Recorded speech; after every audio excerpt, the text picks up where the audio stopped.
Bien, habíamos adelantado con el señor de Echave este tema de los recursos hídricos que tenemos en Perú y la escasez que está empezando a darse al sur del país.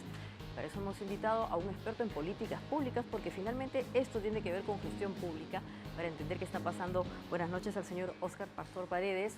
Gusto, buenas noches. Queremos entender qué está pasando en el Cusco, pero en toda la zona sur del país. ¿Por qué se está empezando a dar esta escasez hídrica?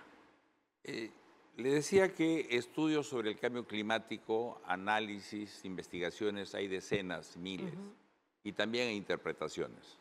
Somos, creo, uno de los más estudiados en el planeta en todos estos aspectos del agua. Lo cierto es que en el Perú nos hemos acostumbrado a decir que hay dos estaciones claramente definidas, la que no llueve y la que llueve. Eso ya no es así. Si uno mira los reportes de la lluvia, va a haber casi una curva de Gauss. Es decir, el periodo que no llueve, empieza a llover, llueve bastante y deja de llover. Ese periodo ha variado en intensidad y en frecuencia. Ya no llueve siempre en las mismas fechas y es posible de que un día haya una leve garúa y el día siguiente una lluvia torrencial. Esos cambios todavía no están siendo asimilados en la gestión del agua adecuadamente. Eso por un lado. Y por otro lado, dependemos mucho de la naturaleza, a excepción de Arequipa y probablemente algún par de regiones del norte que tienen represas que regulan el agua y pueden tener cierta garantía. Y por lo demás, la naturaleza cada vez está siendo más o menos predecible. Nos dicen que nuestros pronósticos se cumplen en los 3 días y hay que irlos ajustando. Entonces, planear para 3 días no es planear, es reaccionar. Y va a suceder así. Y también creo que vale la pena recordar que no solamente es el caso del Uruguay que nos está tocando porque está cerca. Hace un tiempo en Sudáfrica decían que si en 10 días no hay agua, Ciudad del Cabo para, y hace otros meses antes en Australia, y hay lagos secos en el mundo, y hay sequías inmensas. Pero Uruguay nos golpea porque lo sentimos cerca. Claro. Ahora, evidentemente son realidades distintas. Uruguay es una situación diferente a la del Perú. Y aquí tenemos cuencas de ríos, tenemos también fuentes de agua dulce. ¿Por qué teniendo estos recursos está pasando lo que parece que, no sé si va a empeorar o no, en el sur? ¿Qué nos está pasando allí en esa Creo que nos situación? hace falta un poco más de estudios a mediano o acciones a mediano y largo plazo. No reaccionamos bien. En el caso de Arequipa, por ejemplo, al mes de marzo, Autodema, de las 400 millones de metros cúbicos que tienen sus represas, están almacenados el 56%. Entonces, todos los que tienen gestión del agua tienen un límite mínimo esperable. O sea, si a este límite empiezo a llegar, debo preocuparme. En Lima, ¿cómo estamos? Estamos cerca del límite. Y si las proyecciones siguen igual, probablemente en septiembre, en octubre, se haya roto ese límite. O sea, estemos debajo del límite, como podemos estar en Arequipa o como podemos estar en el Cusco. Y entonces, ¿qué hacen las empresas? Las empresas de agua lo que van a hacer es o racionar o incrementar costos o degradar más el recurso hídrico. Pero alguien tiene que decirles por dónde hay que ir, qué hay que hacer. Y usted hacía muy bien al referir quién debe tomar la decisión. Claro, decíamos eso previamente, ¿no? Que tenemos instituciones como el Ministerio del Ambiente, también está la Autoridad Nacional del Agua, pero exactamente quién tiene el mandato de empezar a vigilar estas eventuales crisis hídricas. Yo diría que deberían las regiones de empezar a tomar un poco más las cosas en serio. Tenemos un gobernador regional, tenemos alcaldes provinciales y distritales que conocen la región, que conocen su territorio y podrían muy bien empezar a implementar las primeras medidas. ¿Cuál es lo más fácil? Que alguien venga y te resuelva el problema. Y entonces acudes a quien puedas acudir. Usted ha dicho muy bien al MEF, a vivienda, a agricultura, a ambiente, y todos tienen el deseo de hacer, pero entre Pero ellos... concretamente, ¿qué medidas podrían, por ejemplo, hacer los gobernadores o los alcaldes específicamente vinculados, por ejemplo, con cuencas de ríos? Bueno, son 159 cuencas que tiene el Perú. Cada uno Es una es particularidad. una particularidad, no es lo mismo Tumbes que Tacna, no es lo mismo Huancavelica que Iquitos, pero y también son transregionales, o sea, pueden haber o Más de una transprovinciales, más de una región. Claro, como suele ser. Y ahí sucede que ¿De mientras quién las es cosas estén bien, todos nos portamos bonito, pero cuando empieza a ponerse mal, todos derivamos la responsabilidad a otro sitio. Creo que debe darse más autonomía a las autoridades locales para que ellos organicen su territorio y busquen las soluciones y el gobierno central actuar en complementariedad. Actualmente creo que es al revés y eso nos hace daño. Señor Pastor, estamos en pleno siglo XXI, además, hoy día hay tecnología que nos permite usar de manera más adecuada estos recursos. Por ejemplo, en Uruguay están empezando a ver de qué manera van a usar el agua salada para convertirla en agua dulce y que la puedan utilizar. ¿Quién tiene que hacer este tipo de labor que en verdad tiene una lógica territorial, ¿no? ¿Quién debería empezar, como usted El dice, agua, en serio? en un estudio, se dice que hay un agua natural, que es la que está en la naturaleza sin la intervención del hombre, y otra agua que entra a la ciudad es un agua urbana que sí tiene intervención del hombre. Cada uno tiene sus propios, digamos, supervisores, reguladores y quienes actúan en cada uno de esos ámbitos. Y una depende de la otra. Esta proporción del agua se utiliza acá y la devuelve. Y en cada etapa hay muchas instituciones que intervienen. Nos hemos olvidado de salud, de Digesa, que también interviene. Claro. Las compras, los proyectos. Es decir, hay una cadena que necesita urgentemente ser regulada. Estamos viendo proyectos aislados.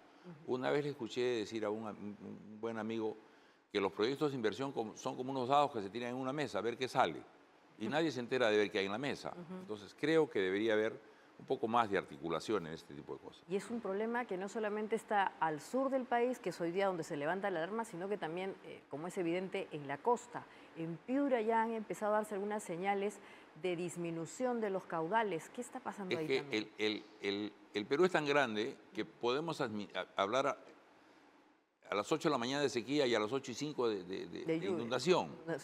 ¿No? Y el Perú es así, entonces, y no se puede dar una solución para los dos, la misma solución, no es posible.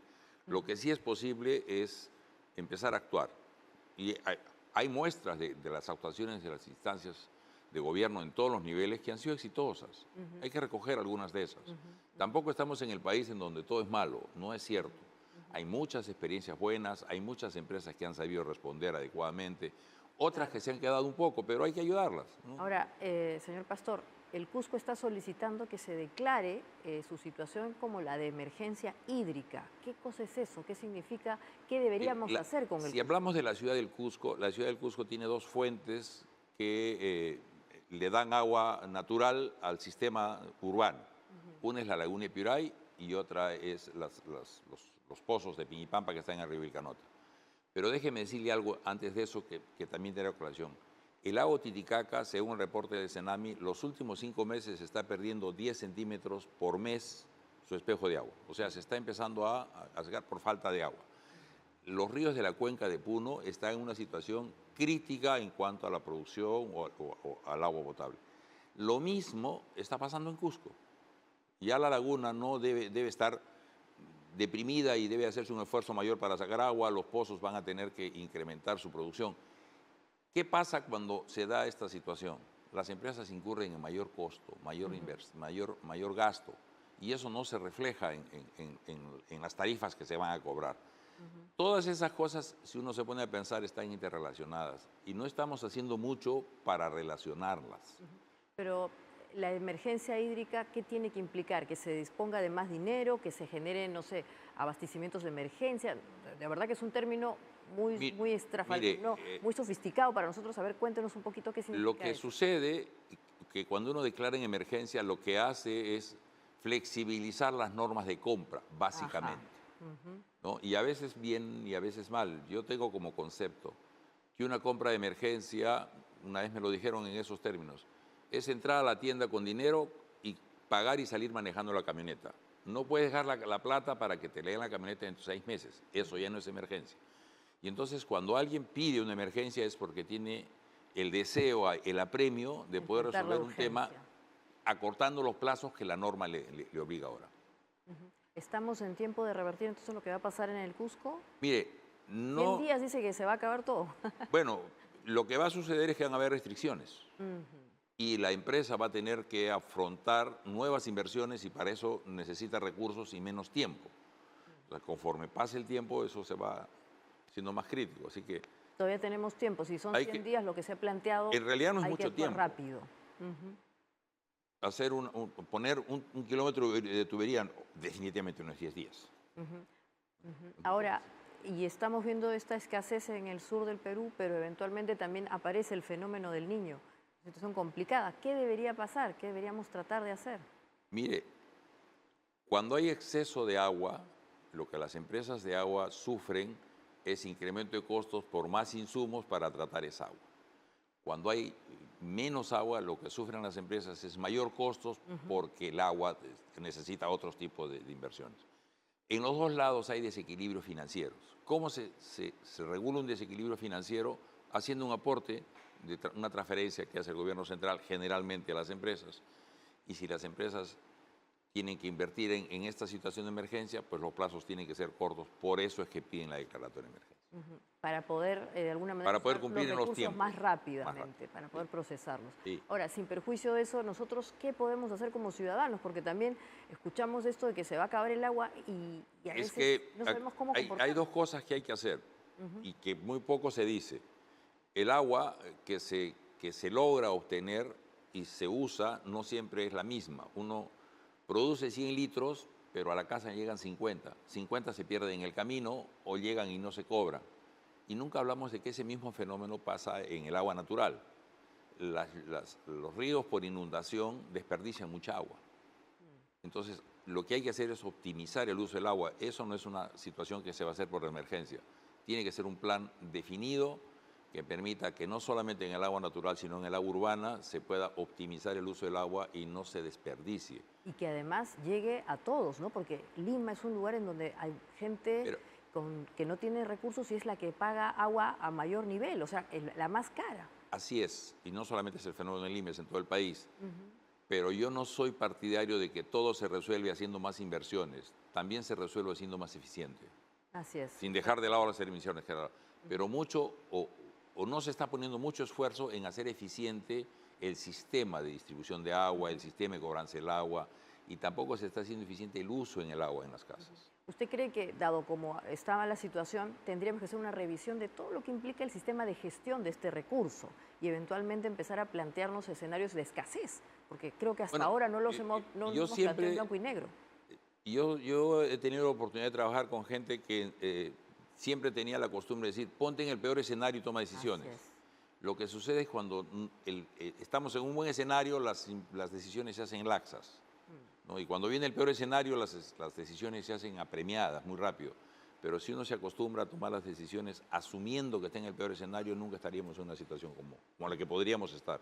Entonces no es alarmista empezar a pensar en que eventualmente, ojalá que no, algunas ciudades del Perú van a empezar a tener restricciones de agua. Mire, creo que desde el año 2004 a la fecha siempre hemos tenido agua natural más o menos un poquito más arriba de lo que necesitamos.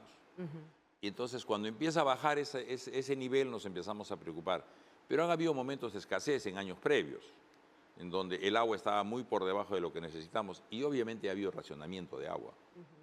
Sí hay que acostumbrarse a vivir usando un poco con más responsabilidad. Así es, como suele ser en otras latitudes. Sí, creo que sí. Muchas gracias, señor Pastor, por habernos ayudado. Ha sido muy instructivo y, como usted dice, tenemos que empezar a tomar conciencia que es un recurso escaso, aunque parezca que no. Sí, muchas gracias.